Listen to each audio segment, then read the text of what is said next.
आज तुम्हें ऐसी बात बताने वाले हैं जो तुम्हारी आंखें खोल देगी। क्योंकि जो तुम इग्नोर समझ रहे हो वो असल में एक साइकोलॉजिकल गेम है। जो बात तुम्हें बोलने वाला हूं वो तुम शायद रिलेट कर पाओ। अगर कोई तुम्हें इग्नोर करता है तो पहले एक बात क्लियर कर लो, तुम वीक नहीं हो।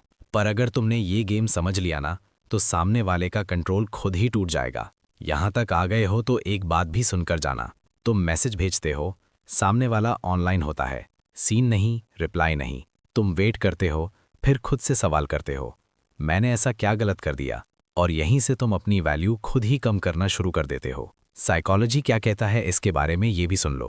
ह्यूमन बिहेवियर के हिसाब से इग्नोर करना पावर फील करने का तरीका होता है। जब कोई तुम्हें वेट करवाता है उसे लगता है वो सिचुएशन कंट्रोल कर रहा है। इसीलिए कुछ लोग जानबूझ के लेट रिप्लाई देते हैं ताकि तुम उनके टाइम पे चलो। ये स्ट्रेंथ नहीं होती, ये सिर्फ ईगो का गेम होता है। अब एक कड़वा सच सुनो, जो लोग अंदर से इनसिक्योर होते हैं वही दूसरों को इग्नोर करके खुद को इम्पॉर्टेंट फील करते हैं। उन्हें लगता है कि अगर मैं कम अवेलेबल रहूंगा तो मेरी वैल्यू बढ़ जाएगी। लेकिन इमोशनली स्ट्रांग लोग कभी किसी को नीचा दिखा के ऊपर नहीं उठते। क्या तुमने कभी ये बात सोचा है?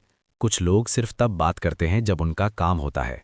साइकोलॉजी इसे कहती है ऑप्शन बिहेवियर। तुम उनके लिए प्रायोरिटी नहीं होते, तुम सिर्फ बैकअप होते हो। और जो इंसान तुम्हें ऑप्शन समझे वो तुम्हारी फीलिंग्स की रिस्पेक्ट कभी नहीं करेगा।